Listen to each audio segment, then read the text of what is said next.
Kami mendukung negara dalam rangka pemberantasan kasus korupsi di tanah Papua. Mengecam oknum-oknum yang mengatasnamakan organisasi KMPI Papua dalam aksi demo Save LA tanggal 20 September 2020 di Jayapura. Meminta Mendagri menonaktifkan gubernur apabila ya terbukti korupsi. Kalau pemimpin yang main hal-hal yang tidak benar, masyarakat juga mereka akan ikut. Apalagi gubernur yang main, masyarakat bilang apa? Gubernur saya bisa main, kita ini ada untung apa? Kita juga bisa main. Jadi kami dari tokoh gereja kami tidak bisa untuk membela orang yang bersalah. Tentunya kita menghormati proses hukum yang tengah berjalan di KPK.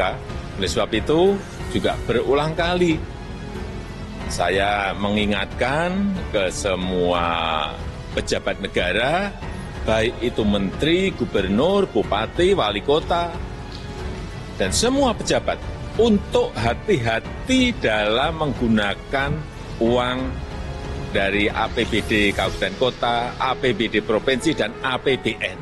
Itu uang rakyat. Saya menyarankan, satu, tetap ada kerjasama yang kuat antara Bapak Gubernur dengan pihak KPK, baik KPK, baik kepolisian, baik kuasa hukum, supaya mengerjakan ranah-ranah proses hukum ini dengan cara-cara yang profesional, sesuai dengan kode etik dari tugas kita masing-masing, sehingga tidak ada seperti memprovokasi atau bahasa-bahasa yang bisa memancing dan membuat pandangan-pandangan yang kontradiktif. Soal pemanggilan itu sudah ada mekanismenya di MK ya, di KPK. Di KPK itu sudah aturannya, sudah dipanggil 1, 2, 3, panggil paksa, DPO, kan gitu urutannya. Ya dipanggilannya dulu baik-baik, kan belum tentu tidak datang.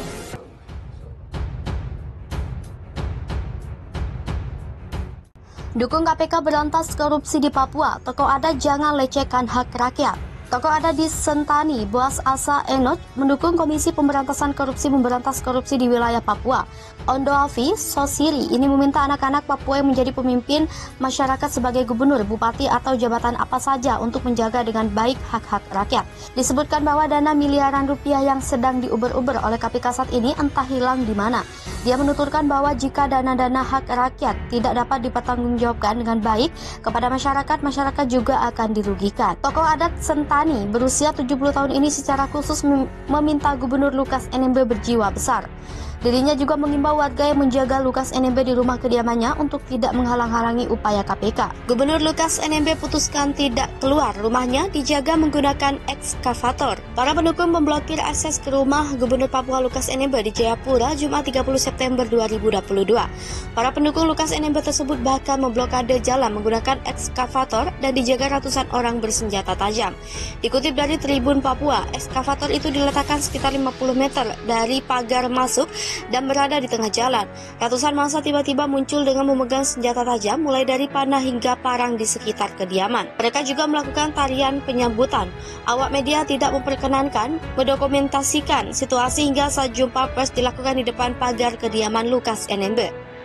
Hanya kuasa hukum dan beberapa orang lainnya yang diperbolehkan masuk ke dalam pagar kediaman Lukas NMB. Perwakilan masyarakat Koronal Kilenial Kogoya menyatakan massa masih akan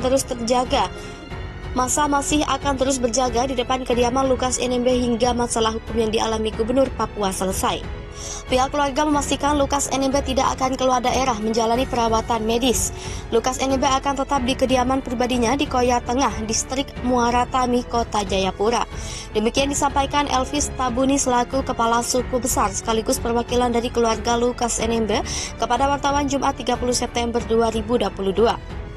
Sebelumnya, Komisi Pemberantasan Korupsi mempersilahkan kepada Lukas NMB berobat ke Singapura. Namun, sebelum itu Gubernur Papua 2 periode itu harus lebih dulu menjalani proses pemeriksaan medis oleh KPK. Tawaran yang diberikan oleh lembaga anti rasuah itu pun ditolak pihak keluarga besar Lukas NMB dengan alasan keselamatan. Sebab menurut Elvis Tabuni, Lukas NMB menyampaikan terkait percobaan pembunuhan yang dialaminya sejak 2017 silam. Selain itu, Elvis Tabuni juga menyampaikan pihak keluarga sangat kecewa kepada negara atas penetapan Lukas NMB sebagai tersangka. Pasalnya, keluarga Lukas NMB menilai penetapan status tersangka tersebut cenderung kriminalisasi dan syarat muatan politis. Padahal seharusnya Lukas NMB diberikan penghargaan atas jasa dan pengabdiannya selama ini kepada negara. Sebagai informasi, Lukas NMB sejak 5 September 2022 telah ditetapkan sebagai tersangka kasus gratifikasi senilai 1 miliar rupiah. Setelah ditetapkan sebagai tersangka, Gubernur Papua 2 periode itu langsung dicekal bepergian ke luar negeri. Ratusan massa kemudian menduduki kediaman Lukas NMB sebagai bentuk dukungan kepada Lukas NMB. KPK telah memanggil Lukas NMB sebagai tersangka pada 12 September lalu, namun ia tidak hadir karena sakit. Kemudian KPK telah mengirim surat panggilan kedua kepada Lukas NMB agar yang bersangkutan hadir untuk diperiksa di Gedung Merah Putih Jakarta pada 25 September 2022 dan ia kembali tidak hadir karena alasan kesehatan. Uang Gubernur Papua Lukas NMB diduga mengalir kasino Australia. Aliran uang Gubernur Papua Lukas NMB sedang tersandung kontroversi terkait judi. Uangnya diduga mengalir hingga kasino Australia. Dilaporkan ABC Australia Sabtu 1 September 2022, Lukas NMB diduga menyalahgunakan setidaknya 560 miliar rupiah sejak 2017 dan menghabiskan sebagian besar dana tersebut di kasino luar negeri termasuk Singapura dan Australia.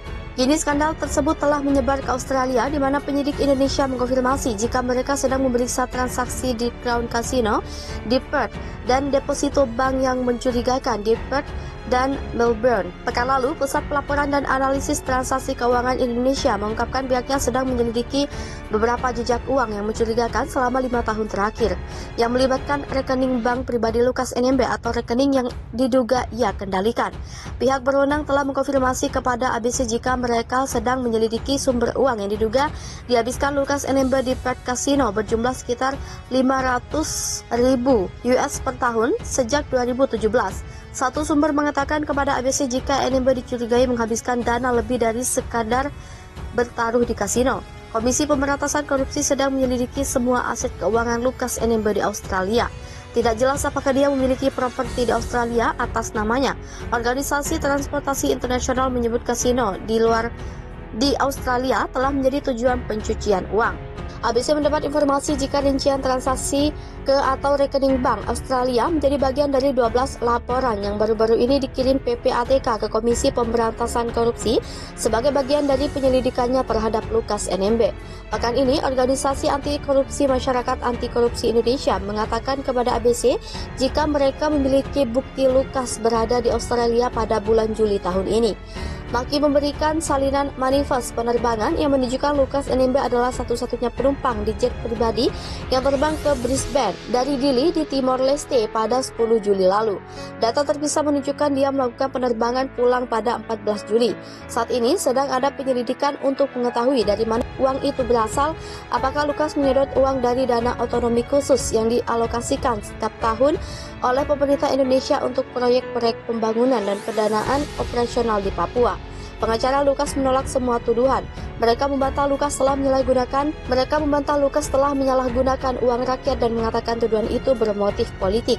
Sebagai Gubernur Papua, Lukas NMB menguasai dan memiliki akses dana otonomi khusus selama hampir 1 dekade. Sejak 2013 ketika ia terpilih sebagai gubernur, pemerintah Indonesia mengalokasikan dana otsus setara dengan 500 triliun rupiah menurut Menteri Politik Hukum dan Keamanan Indonesia, Mahfud MD. Bulan ini sudah 2 kali KPK memanggil Lukas NMB untuk dimintai keterangan setelah menetapkannya sebagai tersangka atas dugaan suap senilai 1 miliar rupiah dari seorang pengusaha Papua. Tetapi Lukas sudah 2 kali gagal diperiksa langsung oleh KPK karena alasan sakit. Selama 2 minggu terakhir, Lukas berada di rumahnya di Jayapura. Tim pengacara mengatakan saat ini kaki Lukas bengkak dan kesehatannya secara umum dalam kondisi yang buruk karena penyakit diabetes dan stroke. Dapat beberapa tahun terakhir ia sudah menjalani operasi jantung dan pankreas. Mereka membantah Lukas sudah mengantongi uang publik sambil mengatakan tuduhannya bermotif politik karena statusnya sebagai anggota Partai Demokrat. Muhammad Rifai Darus, juru bicara Lukas NMB, mengatakan pembagian dana otsus yang dilakukan gubernur sudah sepenuhnya sah dan dugaan suap dari pengusaha adalah uang miliknya pribadi. Pengacaranya juga berusaha menjelaskan jika kekayaan Lukas adalah kekayaan pribadi karena memiliki tambang emas di Papua. KPK mengatakan jika Lukas bisa membuktikan kekayaan dan pengeluarannya yang sah, maka kasusnya akan dibatalkan. Sejak awal pekan lalu, ribuan pendukung Lukas berada di luar rumahnya di Jayapura sebagai proses atas tuduhan korupsi kepada Lukas dan menuntut kasusnya dibatalkan. Mereka memblokade rumah untuk mencegah aparat penegak hukum menggerebek rumahnya dan menangkapnya. Presiden Indonesia Joko Widodo sudah mengeluarkan imbauan agar Lukas menghormati panggilan KPK. Presiden Jokowi mengatakan semua warga negara Indonesia memiliki kedudukan yang sama di mata hukum.